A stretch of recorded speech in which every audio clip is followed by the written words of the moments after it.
This video is specifically for employers who are trying to figure out the next steps after they receive or after their employees, that is the OINP applicants, receive an invitation from OINP under one of the job offer streams. After your employer submitted the job offer, you received an ITA, and now it's the next step in order for you to submit the full application. It's great if you can be mindful of this tight deadline. Unfortunately, OINP gives a very tight deadline.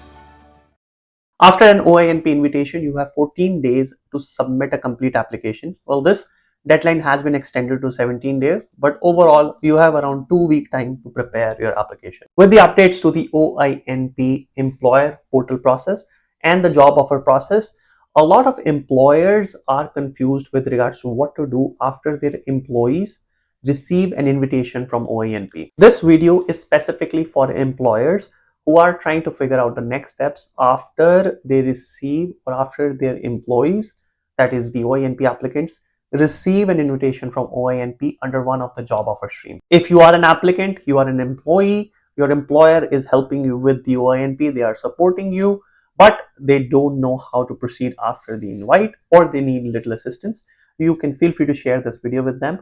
In this video, we are going to talk about the process after the ITA. That is, after your employer submitted the job offer, you received an ITA, and now it's the next step in order for you to submit the full application.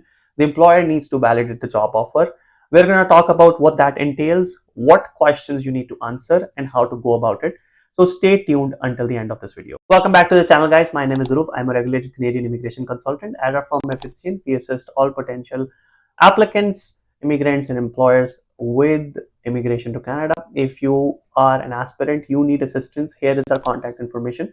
Feel free to contact us and we'd be happy to assist you. If you'd like to talk to me or any RCIC in our firm, you can book a meeting with us. The link to book a meeting is in the description of this video. Want to stay updated about the latest and greatest in Canadian immigration?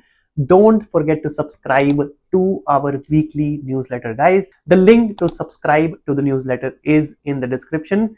Subscribe right now. Now, going back into the details of the employer process, once an ITA is issued by OINP, after the ITA is issued by OINP, under the job offer stream, the employer needs to submit an application for approval of the employment position. Now, before employer had submitted a job offer through the employer portal, now after ITA, they need to fill in the application for approval of that employment position.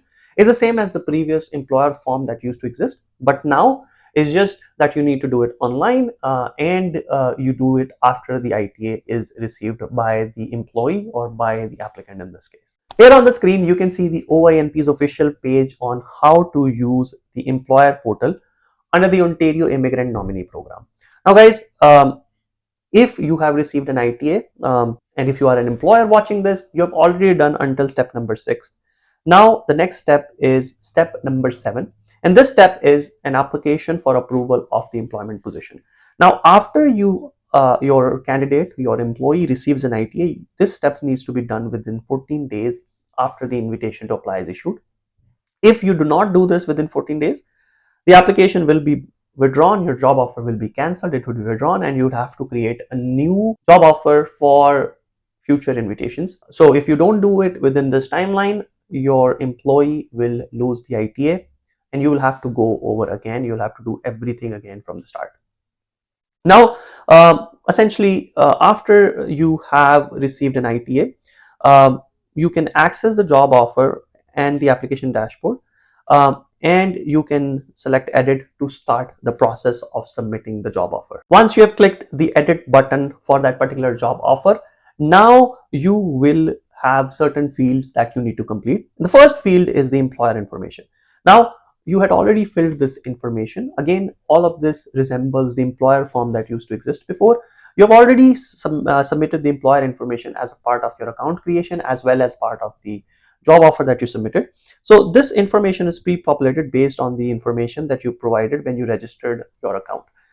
You cannot edit this in this portal. So if there is any mistake, then you unfortunately have to contact OINP in order to make changes. Second is authorized signing officer. Now, for this particular job offer, you again assign an authorized signing officer, which is again pre-populated based on the authorized signing information that was provided when the business was registered. Again, you cannot edit this. You can request OINP to edit through a web form.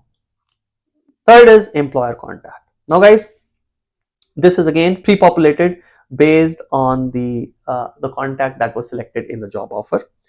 You can again not make any changes to the employer contact. If you wish to remove, you have to this must be done in the job offer and the application dashboard. So again, it is possible to make changes. You just need to go to the application dashboard and in the job offer, and you can make those modifications, those amends to the contact person. So if say the contact person has changed, you don't want the same person to be the contact person, you can make those changes. Now before we proceed guys, I would like to request you to quickly subscribe to the channel. You subscribing to the channel can help us stay motivated, continue creating informational content that can help you and all your friends. So please subscribe right now. Thank you. Next comes the assistance with employer application. So if you have a representative that has been appointed, the information will be pre-populated. If you're not appointed, this will be blank. Again, you can appoint or cancel appointment of a representative. You just need to go to a separate page where you are able to add or delete representatives, and over there once you appoint, this information will show up in the form as well. Now guys, the job offer stream, so this refers to the particular stream under which you have issued the job offer. This will again be pre-populated based on the information you provided. So if you had issued the job offer under the international student stream, that would show. If it was foreign worker, that would show. If it was in demand, that would show. So you don't need to do anything here. Revenue legal structure information. Since you've already completed the employer profile, this will be pre-populated. Now you can make changes if you want to update the revenue or legal information. You have the option to make these changes in this particular field. Then business details and compliance. If you previously completed the employer profile, this field will again be pre-populated. You can again make edits, and you can essentially answer these questions, change things. And this is mostly about the details of your business, contact details and all, and compliance information with regards to the prior applications you've made under the program. The job offer information, the applicant's NOC and hourly wage is pre-populated and cannot be changed. So there is no way you can change the NOC information and the hourly wage. Whatever was selected in the job offer, that stays. You apply with that information. Position being permanent and full-time. Again, this is pre-populated based on the information you had provided when you submitted the job offer. You cannot edit this information. Now, business location where the employee will work is the place where employee will be reporting to work. This part you need to fill in this information in detail, and this is also essentially pre-populated from the job offer where you had listed the different or the work location for your employee. With regards to the GTA, if the location is GTA, this is again pre-populated based on what you submitted in job offer. So you can see most of this stuff is pre-populated from before, and there are certain things that you can edit and add, but in most cases you've already filled in, you've done the heavy lifting in the first part. Again, is the wage subject to a collective agreement? So this is if say there is a union involved and there's a collective agreement on the basis of which the wage is decided, then you essentially go through to this section and you essentially will say yes and talk about the wages accordingly. Otherwise, you will be following the low or median wage requirement based on the stream that the applicant is applying under. Weeks of work per calendar year. If say that it's not 52, if there's seasonality involved, then you'll have to provide explanation. Hours of work per week. So number of hours the employee will work. Usually it would be 30, 40. If it's full-time employment, 40 or 37 and a half is the usual norm. Number of full-time employees who are Canadian citizen or permanent resident who work at this location. Now guys, this is you basically include the number of permanent residents and Canadians who are working at that particular location. So if say that you have multiple locations, you have to pick the location where that employee is going to be working, and count the number of Canadian and permanent residents that are over there. You have to report that here.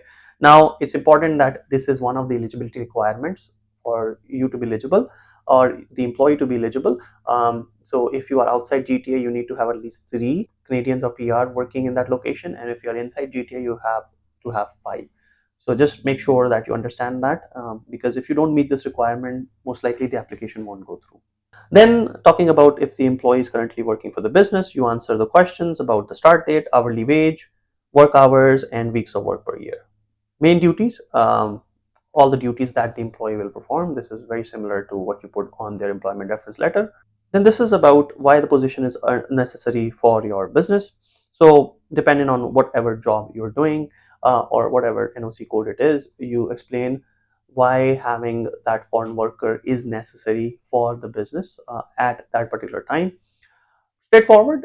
Basically, you talk about the needs of the business, why having the foreign worker would be helpful, and what is the immediate need there. Regulated profession. So if the profession is regulated, you have to answer these questions. So if there are licensing requirements, you have to talk about what or how the licensing requirements are being met. If there is apprenticeship going on, if the person is eligible to work as an apprentice, you have to provide the necessary information over here. Guys, this is about equity. If the employee holds any ownership in the business, you have to declare that. In most cases, this won't be a case, so you don't need to worry about this. Labor market impact assessment. So for OINP, they do ask if you have done a labor market impact assessment for that position. In most cases, you wouldn't have done. You will say no. So again, depending on the stream you're applying, you may need to show recruitment efforts or not. In most cases, if a person has a work permit in Canada, is working for you, you're exempt from the requirement to show the recruitment efforts. All right, guys. Next is status of the employee. What is their immigration status? Are they authorized to work?